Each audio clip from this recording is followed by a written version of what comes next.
세상의 빛으로 타올라라 라는 제목으로 하나님의 말씀 대하겠습니다. 한 가지 질문으로 시작을 할까 합니다. 여기 있는 지금 물 한 잔이 있습니다. 이 물이 언제 가장 맛있을까요? 언제가 가장 맛있을까요? 바로 지금입니다. 한 잔 마시겠습니다. 목이 마를 때 물은 맛있습니다. 그리고 저희가 밥을 먹지 않습니까? 밥은 언제가 제일 맛있을까요? 배고플 때. 우리의 영혼도 배고플 때가 있습니다. 우리의 영혼에도 생명수가 필요할 때가 있습니다. 이 시간 하나님의 말씀을 상고함으로 우리의 영혼에 풍성함이 있기를 소원합니다. 이 시간 복음의 생명수의 역사가 우리의 영혼 가운데 흘러 넘쳤으면 좋겠습니다. 한 여인이 있습니다. 그녀는 대제국의 왕에게 선택을 받았습니다. 그리고 화려한 궁궐에서 안락한 삶을 살고 있었습니다. 그녀에게 있어서 안락함이 없어 보였습니다. 안전한 울타리가 있고요. 그 속에서 그녀는 자신이 누구인지 잊은 채 조용히 지낼 수도 있었습니다. 그러나 자기 민족이 전멸당할 위기에 처했을 때 그녀는 비로소 잠들었던 영혼을 깨웁니다. 내가 왜 이 화려한 왕후의 자리에 앉아 있는지, 하나님이 왜 이 시대에 이 시간에 나를 이 자리에 세우셨는지, 자신의 존재 이유를 정면으로 마주하게 되었습니다. 그 정체성을 깨닫는 순간 그녀는 궁궐의 안락함이라는 바구니를 걷어치우고 왕에게로 나아갑니다. 이 인물이 누구일까요? 에스더입니다. 죽으면 죽으리라. 에스더는 자신의 존재를 깨닫는 그 찰나 숨겨진 여인에서 자기 백성을 구하는 거대한 등불, 즉 사명자로 다시 태어났습니다. 사랑하는 성도 여러분, 오늘 이 에스더처럼 우리도 하나님께 믿음의 눈을 다시 한번 들었으면 좋겠습니다. 하나님께 믿음의 눈을 고정해서 그리스도인의 존재 가치를 다시 한번 깨닫고 잠들었던 우리의 사명을 새롭게 하며 세상을 향해 타오르는 그러한 시간이 되시기를 축원합니다. 오늘 우리가 상고할 마태복음 5장은 산상수훈이라고도 불립니다. 그리고 팔복이 나오는 장입니다. 오늘 본문은 우리 주님께서 산상수훈의 팔복 선언하신 이후에 제자들에게 주신 가장 강력한 정체성의 선언입니다. 따라 하실까요? 너희는 세상의 빛이라. 한 번 더 따라해 주실까요? 나는 세상의 빛이다. 아멘이십니까? 너희는 세상의 빛이라. 예수님의 이 말씀은 우리가 평소 생각하는 도덕적인 권고와 그런 수준이 아닙니다. 오늘 이 너는 세상의 빛이다 라고 하는 이 헬라어 원문을 보면 주님께서는 에스테라는 단어를 쓰셨습니다. 근데 이 단어의 뜻이 뭐냐면 현재 직설법 동사를 사용하셨습니다. 이게 무슨 말인가 하면 장래의 희망사항이 아닙니다. 앞으로 너희가 빛이 되도록 애를 써라, 이게 아닙니다. 너희가 거룩해지면 빛이 될지도 몰라 라고 가능성을 말씀해 주시는 것도 아닙니다. 너희는 세상의 빛이야 라고 하는 이 의미는 예수 그리스도를 구주로 영접하고 하나님의 자녀가 된 그 순간 존재 자체가 어둠에서 빛으로 완전히 바뀌었음을 선언하시는 겁니다. 이것이 전적인 창조주의 주권적인 선포이십니다. 우리가 빛이 된 것은 우리의 공로나 도덕적인 우월함 때문이 아닙니다. 저와 여러분들은 본래 전적으로 타락했습니다. 어둠 그 자체였습니다. 그러나 하나님께서 빛이 있으라 명하셨던 그 창조의 권능으로 우리 영혼에 그리스도의 생명을 심어주셨기 때문에 저와 여러분들은 더 이상 진노의 자식이 아니라 하나님의 자녀가 되었습니다. 그러므로 그리스도인의 사명은 내가 빛을 만들어내는 고행이 아니라 내게 이미 주어진 이 영광스러운 전책성을 확인하고 누리는 데서 시작됩니다. 그렇다면 주님께서는 왜 우리를 그냥 빛이라 하지 않으시고 세상의 빛이라고 하셨을까요? 너희는 세상의 빛이라. 이는 우리가 발을 딛고 사는 이 땅이 철저한 어둠임을 전제합니다. 성경에서 세상은 하나님을 거역했습니다. 자기 영광을 구하는 체제를 의미합니다. 그곳은 죄로 인해 눈이 멀어 있고 무엇이 진리인지 분간할 수 없는 칠흑 같은 밤과 같습니다. 이것이 세상입니다. 그러나 우리 안에 있는 빛은 영원한 생명의 빛입니다. 오늘 이 시간 우리 안에 심겨진 이 빛의 권세를 회복하시는 저와 여러분들이 다 되시기를 바랍니다. 우리가 세상의 빛이라는 선언을 들을 때 가장 우리가 먼저 알아야 될 것은 우리는 반사체이지 스스로 빛을 내는 발광체가 아니라는 것을 알아야 합니다. 우리는 반사체입니다. 발광체가 아닙니다. 성경 전체를 관통하는 진리는요, 오직 하나님만이 빛의 근원이시라는 점입니다. 요한복음 1장 9절의 말씀에 이렇게 말씀합니다. 참빛 곧 세상에 와서 각 사람에게 비추는 빛이라고. 예수님을 이렇게 표현합니다. 참 빛이라고. 세상에 와서 각 사람에게 비추는 빛이라고 정의합니다. 그리고 시편 36편 9절을 다 함께 읽어보도록 하겠습니다. 시편 36편 9절 말씀입니다.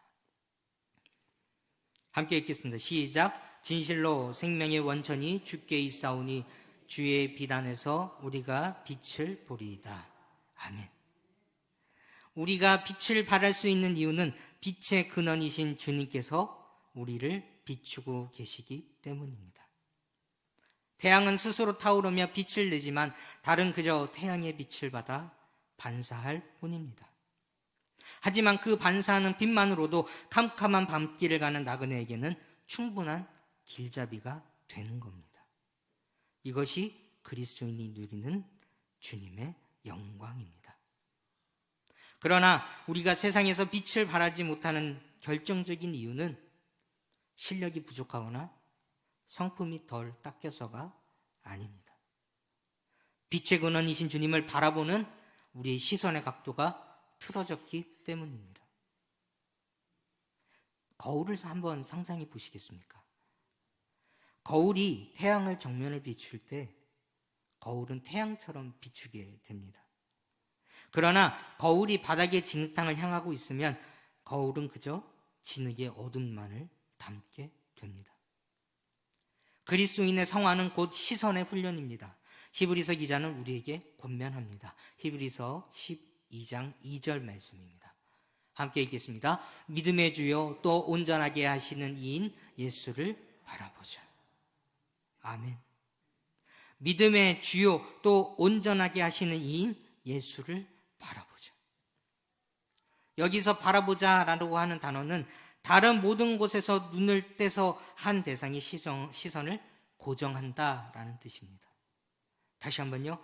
바라보자라고 하는 이 단어의 뜻은 다른 모든 곳에서 눈을 떼서 한 대상의 시선을 고정하죠.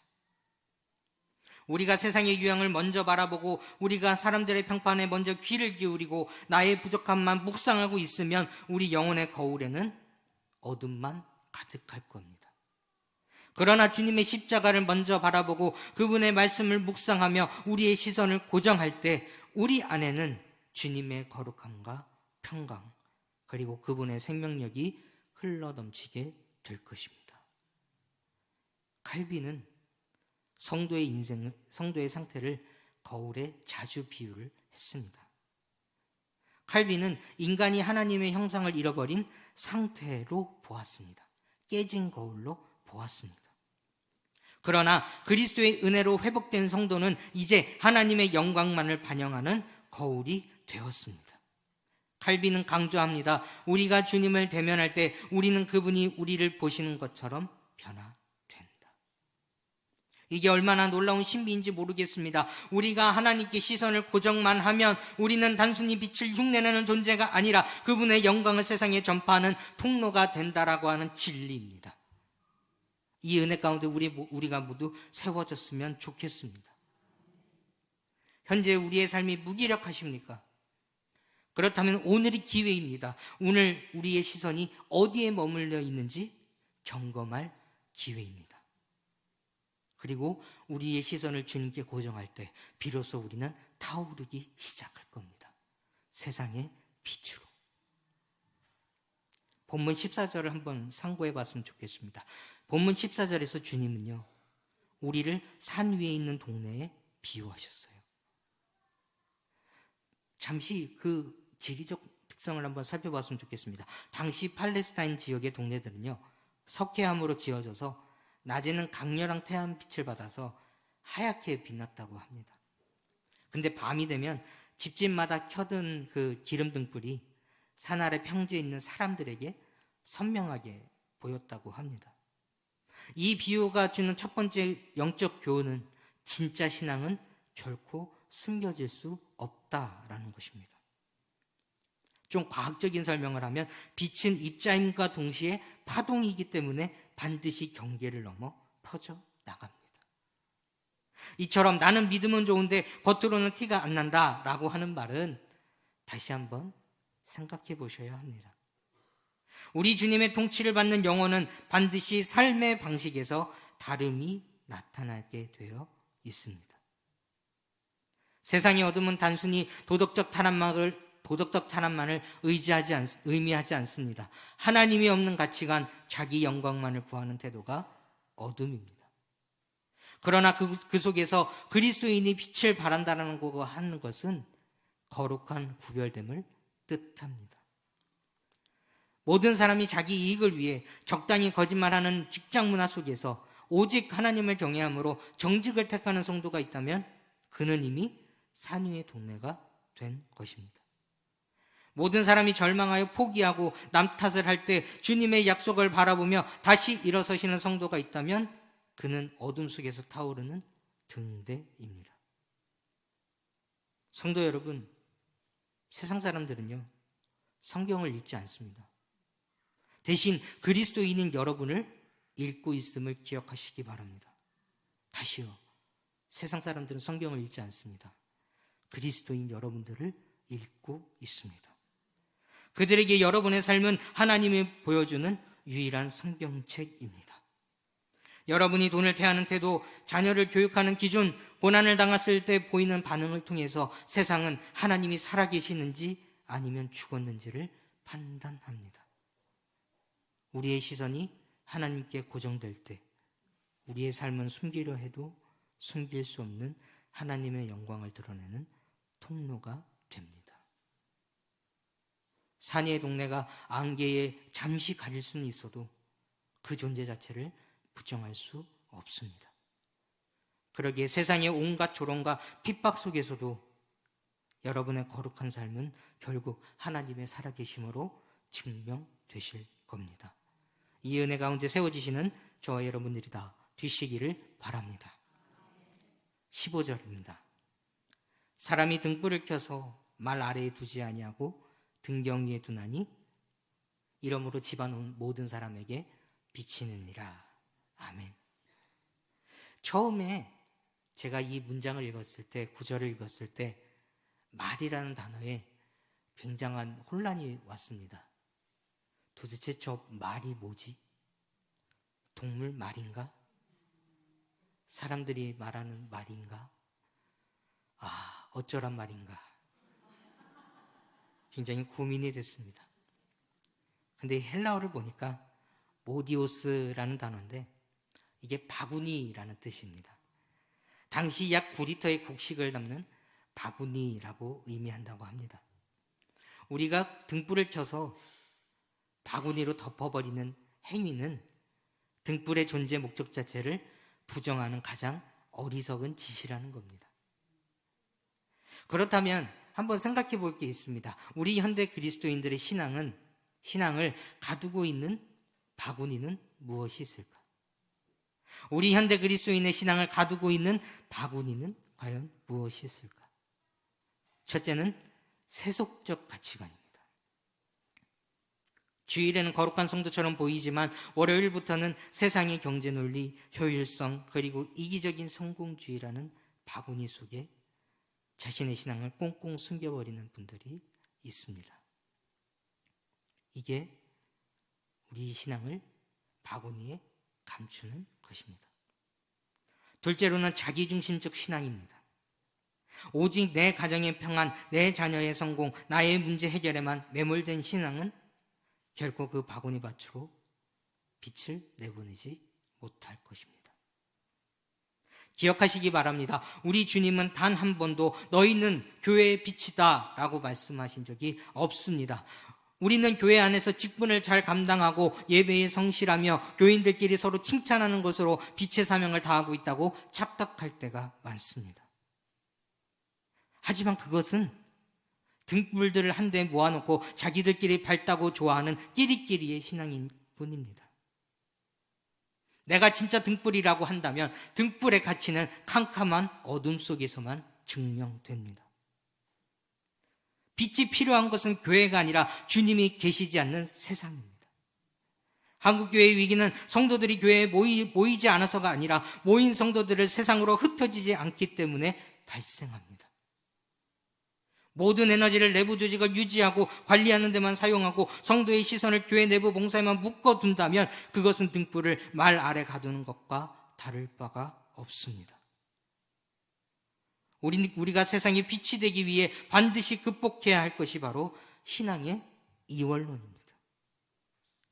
많은 성도가 교회 일에는 열심이지만 세상 일에는 소홀하거나 무기력한 모습을 보입니다. 새벽 기도를 나오는 건 정성은 귀하지만 그 피로 때문에 직장에 가서 업무를 제대로 처리하지 못하면 그것이 어떻게 세상의 빛이 되겠습니까? 우리의 신앙의 선배 종교개혁자 마르틴 루터는 이렇게 말했습니다. 구두 수성공이 빛을 발하는 방법은 구두에 십자가를 그리는 것이 아니라 세상에서 가장 튼튼하고 좋은 신발을 만드는 것이다 라고 말씀합니다. 여러분이 직장에서 업무를 처리하고 가정에서 아이를 돌보는 그 모든 일이 우리 주님께 시선을 고정하고 행하는 것이라면 그것이 바로 거룩한 예배이며 세상을 밝히는 빛인 줄로 믿습니다. 그러기에 사람에게 하듯 하지 마시고 하나님 앞에서 하듯이 최선을 다해 사시기를 바랍니다. 또한 등불이 계속 타오르기 위해서는요, 외부로부터 끊임없는 기름이 공급되어야 합니다.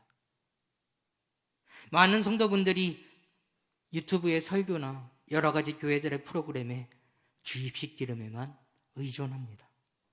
그래서 교회를 떠나면 세상으로 나가면 금방 에너지의 불이 꺼져버립니다. 그러나 우리가 주님께 시선을 고정한다라고 하는 것은 스스로 주님과 대면하는 시간을 갖는다라고 하는 것입니다. 목사님의 도움이 없어도 스스로 성경을 펴고 하나님의 음성을 듣고 삶의 복잡한 문제 앞에서 주님께 직접 여쭈어보는 영적 자생력을 우리 모두는 길러야 합니다. 우리 안에 골방이 다 있어야 합니다. 우리 안에 우리의 하루의 시간을 구별하여 하나님을 만나는 골방의 시간이 있어야 합니다. 그래서 골방에 들어가서 하나님의 말씀을 묵상할 때마다 우리가 세상 속에서 굶주렸던 우리의 영혼이 회복받을 수 있는 골방의 시간이 있어야 합니다. 그 골방의 시간을 우리 모두가 회복했으면 좋겠습니다. 그 골방의 시간을 우리가 회복할 때 우리의 등불은 세상의 어떤 비바람에도 꺼지지 않는 강력한 생명력을 얻게 될 것입니다. 그리고 등불을 등경 위에 두는 이유가 있습니다. 그 이유가 집안 모든 사람에게 비치게 하기 위함입니다. 빛은 이기적이지 않습니다. 빛은 결코 나는 저 사람이 싫으니 비추지 않겠다라고 하지 않습니다. 빛은 자신을 태움으로써 아무리 차별 없이 타인의 길을 보여줄 뿐입니다. 그러기에 우리가 하나님의 시선을 고정하면 우리의 시선이 넓어집니다. 이전에는 나만 보이고 내 자식만 보였다라고 한다면 이제는 주님의 눈으로 내 주변의 어두운 구석들이 보이기 시작할 겁니다. 아파하는 이웃들이 보일 것이고 소외된 동료가 보일 것이고 위로가 필요한 영혼들이 보이실 겁니다. 여러분의 변화된 시선 하나가 절망에 빠진 가족을 살릴 수 있습니다. 여러분의 정직한 시선 하나가 부패한 직장 문화를 바꿀 수 있습니다. 이러한 선한 영향력을 우리 모두가 끼쳤으면 좋겠습니다. 빛은 결코 공짜가 아닙니다. 촛불이 빛을 내기 위해서는 초가 녹아야 하고 전구가 빛을 내기 위해서는 필라멘트가 열을 견뎌야 합니다. 성도들이 세상에서 빛을 발한다고 하는 것은 쉬운 일이 아닙니다. 희생을 의미합니다. 세상 사람들이 수단과 방법을 가리지 않고 성공을 향해 달려갈 때 나는 하나님의 방법으로 살겠다라고 선포하는 것은 손해를 감수하겠다는 결단입니다. 나를 비난하는 자를 위해 기도하는 것은요, 나의 자존심을 태우겠다라고 하는 것입니다. 그러나 기억하십시오. 여러분이 그렇게 자신을 태워 빛을 발할 때 우리 주님께서는 하늘의 위로와 능력으로 우리를 다시 채워주실 거라는 진리입니다. 세상이 줄 수 없는 평안은 오직 자신을 태워 빛을 발하는 자만이 누릴 수 있는 특권입니다. 그러기에 우리의 거룩한 소지는요, 하늘나라의 상급으로 영원히 남을 것입니다. 이 은혜 가운데 세워지시는 저와 성도님들이 다 되시기를 바랍니다. 말씀을 맺겠습니다. 우리는 오늘 너희는 세상의 빛이다 라고 하는 주님의 준엄한 명령과 영광스러운 선언을 함께 나눴습니다. 여러분은 결코 어둠에 속한 자들이 아닙니다. 여러분은 주님의 핏값으로 사신 거룩한 빛의 자녀들입니다. 사탄은 끊임없이 너는 부족하다, 너는 어둠이다 라고 속일 겁니다. 그러나 주님께서는 오늘 다시 말씀하고 계십니다. 너는 이미 나의 빛이다. 문제는 우리의 시선입니다. 여러분의 시선이 지금 어디로 향하고 있습니까? 교회라는 울타리 안에서 우리끼리의 영광에 안주하고 있지는 않으십니까? 혹은 생활의 염려라는 바구니 아래 여러분의 신앙을 덮어두고 계시지는 않습니까? 이제 우리 모두가 시선을 바로잡을 때입니다. 날마다 주님의 골방을 만드시기 바랍니다. 그리고 그곳에서 말씀으로, 기도로, 찬송으로 영적 기름을 공급받으시기 바랍니다. 두 번째, 교회의 빛이 아니라 세상의 빛이 되기로 결단하셨으면 좋겠습니다. 여러분의 가정과 직장과 학교가 여러분이 서야 할 등경 위입니다. 그곳에서 성실하시기 바랍니다. 그곳에서 정직하시기 바랍니다. 그곳에서 끝까지 사랑하시기 바랍니다. 그리고 마지막으로 세상의 빛으로 타올라 주시기를 간절히 소원합니다. 이 오후 예배를 마치고 세상으로 나아가는 우리 성도님들의 발걸음이 어두움을 몰아내는 거룩한 빛의 행진들이 되기를 바랍니다. 여러분을 통해서 어두웠던 가정에 웃음꽃이 피게 되기를 바랍니다. 삭막했던 직장에 주님의 향기가 전해지기를 원합니다. 절망뿐인 이 땅에 소망의 불꽃이 타오르기를 간절히 소원합니다. 그래서 믿음의 눈으로 세상을 보다라는 이 말씀처럼요, 우리가 다시 하나님께 시선 고정하고 그분의 빛을 온 세상에 반사하는 위대한 빛의 사명을 감당하시는 저와 성도님들이 다 되시기를 바랍니다.